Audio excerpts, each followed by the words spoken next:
Uso capião é uma forma de prescrição. Deixa eu apagar aqui. Uso capião é uma forma de prescrição. Vocês lembrando da faculdade, vocês vão recordar que uso capião é prescrição aquisitiva. Lá no início da faculdade o pessoal fala disso. Ninguém entende muito bem como assim prescrição aquisitiva. É porque é uma hipótese em que prescreve o direito de propriedade para o proprietário relapso, que não cuidou da sua coisa, enquanto adquire o direito de propriedade o possuidor que deu fim útil à coisa, que está aproveitando a coisa, que está exercendo sobre a coisa poderes inerentes à propriedade. Então, a uso capião nada mais é do que uma forma de prescrição. Prescreve o direito para o proprietário relapso, adquire o direito de propriedade o possuidor que está aproveitando a coisa. Esta é a intenção da uso capião. A uso capião serve para isso. Agora, o detalhe é que a uso capião tem requisitos que têm que ser bem compreendidos, porque toda questão que trata de uso capião sempre vai contar uma historinha para vocês, primeiro para que vocês compreendam se aplica ou não se aplica a uso capião. E em segundo lugar, com uma série de requisitos para que, se aplicando ao uso capião, qual das diversas espécies é a aplicada no caso concreto. Então, toda questão que trate de uso capião sempre vai exigir, primeiro, saber se aplica o uso capião, segundo, qual das espécies de uso capião precisa ser aplicada. Para saber se aplica ou não aplica, vamos começar pelo seguinte. Para uso capião, é importantíssimo que exista a posse. A posse do possuidor uso capiente. Ou seja, a pessoa que está pedindo uso capião tem que provar posse. Mas não qualquer posse. A posse tem que ser a chamada posse ad uso capionem. Então a posse, no caso da uso capião, tem que ser a chamada posse ad uso capionem. E aí um jeito fácil de resumir para vocês esse contexto de posse ad uso capionem é dizer que posse ad uso capionem é toda posse que não for ad interdicta. Certo? Então, decorem isso e pronto. Vocês vão resolver qualquer pergunta que traga esse questionamento a respeito da aplicação ou não da posse. Então, posse ad uso capionem é toda posse que não é ad interdicta. Fácil, não? A posse ad interdicta é o quê? Falta perguntar isso, lógico, né? Não adianta nada só saber que a posse ad interdicta é a que não é ad uso capionem e o contrário também. A posse ad interdicta é a posse que decorre de um contrato que condicione o contexto possessório. Então, toda posse que decorre de um contrato que condiciona, inclusive no tempo, a posse, é chamada de posse ad interdicta. E toda posse que for ad interdicta não é ad uso capionem. Ou dizendo diferente, para que a posse seja ad uso capionem, ela não pode ser ad interdicta. Em tese, parece complicado. Quando eu der o exemplo, vocês vão ver que é bem óbvio. Então vejam, se a posse decorre de um contrato que condiciona inclusive no tempo, ela é ad interdicta. Locação. Se alguém alugou um imóvel e está alugando há 40 anos, pagando religiosamente em dia os seus aluguéres, a posse deste inquilino decorre de um contrato que condicionava no tempo a sua posse? Sim. Então a posse é ad interdicta. Se é ad interdicta, não é ad uso capionem. Portanto, não cabe falar em uso capião num contexto como esse. Certo? Porque sendo ad interdicta, não é ad uso capionem. Simples assim. Outro exemplo, comodato. O comodato é um contrato, mesmo que verbal, é um contrato. Se o comodato é um contrato, ele condiciona a posse. O comodato tem várias condicionantes. A mais óbvia é que no prazo indeterminado do contrato de comodato, o dono da coisa pode retomar a coisa, pedir de volta. Se o contrato condiciona a posse do comodatário, inclusive no tempo, então a posse do comodatário é ad interdicta. E se é ad interdicta, não é ad uso capionem. Por isso, o comodatário não pode pedir uso capião. E por isso, inúmeras ações que tratam do direito de uso capião ficam tentando descobrir porque não há contrato. As partes ficam lá dizendo, eu vim parar aqui porque... E eu já vi, vejam, infelizmente, até pessoas do meio jurídico, às vezes se embananam com isso. Eu já vi petição inicial dizendo, O meu cliente tem direito de uso capião porque ele vem exercendo posse decorrente de empréstimo da coisa há mais de 20 anos. Se você está admitindo que a posse decorre de empréstimo da coisa há mais de 20 anos, não é uso capião porque é ad interdicta. Se é ad interdicta, não é ad uso capione. Então, petição boba. Não sei nem por que o juiz manda citar a outra parte. É só porque não lê a petição inicial. Tá? Simples. Usufruto. Se alguém é usufrutuário de uma coisa, usufruto pode ser vitalício, a pessoa está lá 90 anos vivendo no imóvel, morre. A filha ou o filho do usufrutuário está na coisa. E os donos do bem pedem a devolução. E a filha ou o filho diz, não, eu estou aqui morando com a mamãe há 70 anos no imóvel. E agora, tem direito de uso capião ou não tem direito de uso capião? Vejam, o usufruto é um contrato. Como contrato, condiciona a posse. O usufruto não dava direito de uso capião porque há de interdicta, sem a menor sombra de dúvida. Mas e essa pessoa que estava morando junto com o usufrutuário lá? Era o quê? Viram só como gerar dúvida? Então, sujeito A era usufrutuário da coisa. O proprietário cedeu usufruto para o sujeito A. O sujeito A ficou 90 anos vivendo no imóvel como usufrutuário. Só que ele cedeu para o filho ou filha B, e a filha vive há 70 anos na coisa imóvel. Esta morre. O que acontece com o usufruto? Se extingue. E este aqui diz, não, eu não vou sair da coisa, eu já estou há 70 anos, eu quero, por uso capião, ficar aqui. Cabe ou não cabe?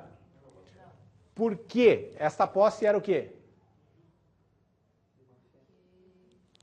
Agora é, mas eu digo durante 70 anos, quando viveu com a mamãe ali dentro.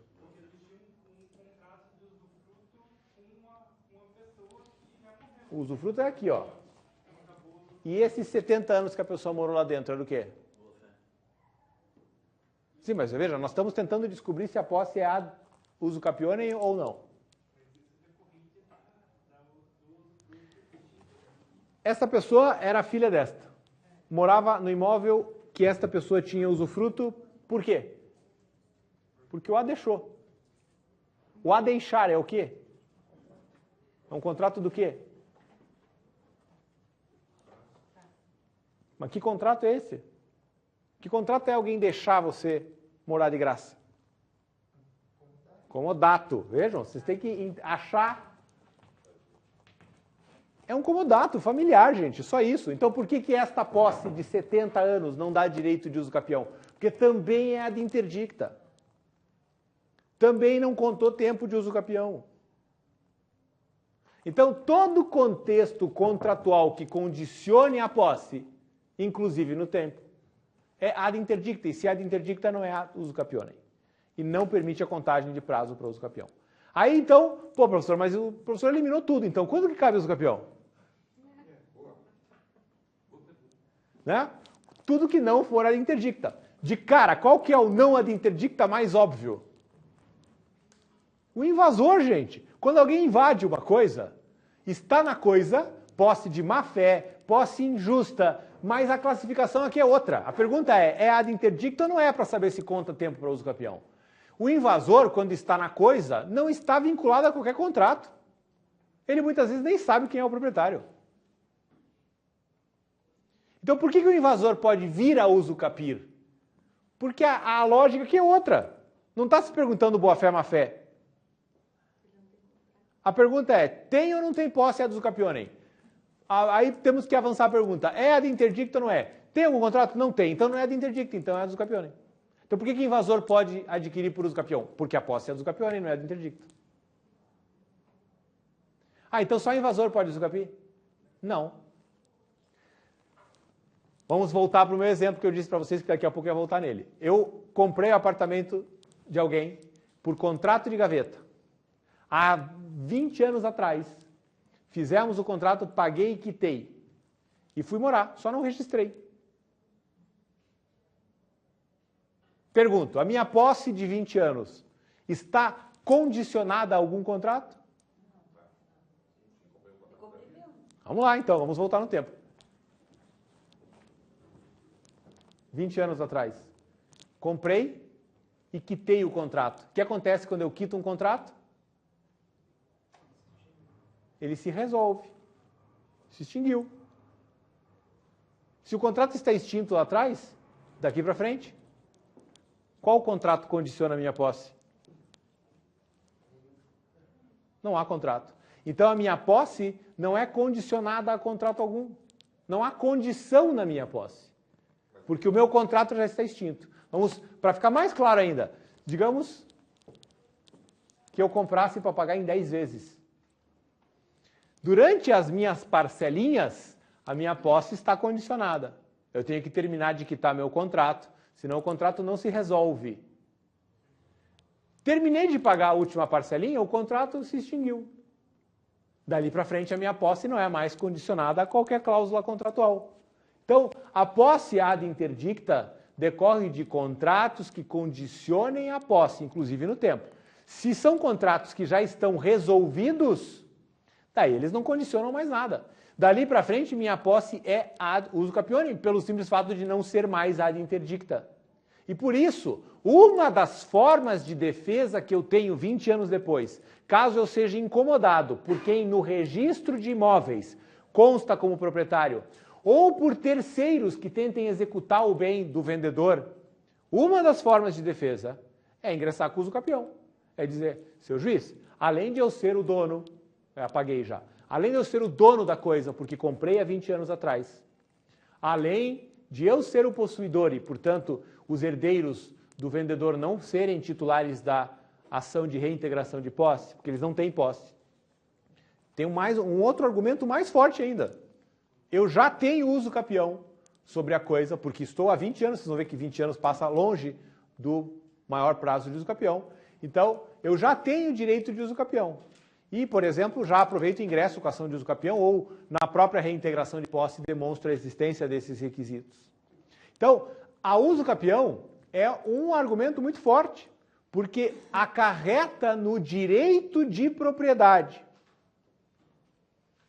A ação de uso capião, a sentença é usada para registro imobiliário. Então, a sentença de uso capião é registrada na matrícula imobiliária. Diga, só começando o colega que levantou a mão antes. Saindo um pouquinho fora, você tem que entender melhor. Esse contrato de comprimento, nós estávamos lá atrás, 20 anos atrás. Aí não tem nenhum processo de uso capião, nada. 5 anos depois eu posso vir a registrar. 10 anos depois, sem o processo de uso capião. Tá, são coisas diferentes. O colega está perguntando se o contrato, no meu exemplo aqui, se aquele contrato de compra e venda eu posso registrar muito tempo depois. Existe um problema prático, de novo, nos registros de imóveis, que são os contratos muito antigos, eventualmente o próprio registrador querer confirmação de que ele realmente existe, né? Então, muitas vezes ele vai pedir uma certidão atualizada de escritura, se for uma escritura pública. Isso resolveria para o registrador poder registrar isso muito tempo depois. E aí, por isso que eu disse que o uso capião é uma possibilidade. Se eu, por exemplo, tenho uma escritura nas mãos, provavelmente não será necessário que eu ingresse com uma ação de uso capião. Mas vamos pensar coisas práticas. Eu fiz a escritura, eu tinha a escritura, mas eu perdi. E não sei, não lembro, ninguém lembra. Perde-se o fio da meada de onde foi feita essa escritura. Aí as pessoas vão nos cartórios mais próximos, mas não localizam escritura qualquer de compra e venda. Porque pode ser que essa escritura esteja num cartório do Rio de Janeiro, de Minas, do interior de Santa Catarina. Então, às vezes, por uma questão prática, acaba sendo necessário ingressar com o uso capião, simplesmente porque eu não tenho nas mãos um documento que me permita o registro de maneira mais fácil. Outra questão, quem me vendeu já morreu, ou eu não localizo quem me vendeu. Então, essa pessoa não tem como ir fazer uma nova escritura comigo no cartório. Ou outra possibilidade, eu fiz um contrato de gaveta, e esse contrato de gaveta é imóvel de mais de 30 salários mínimos, e o registro não vai registrar esse contrato de gaveta. Então, só me sobra a possibilidade de entrar com a ação de uso capião também.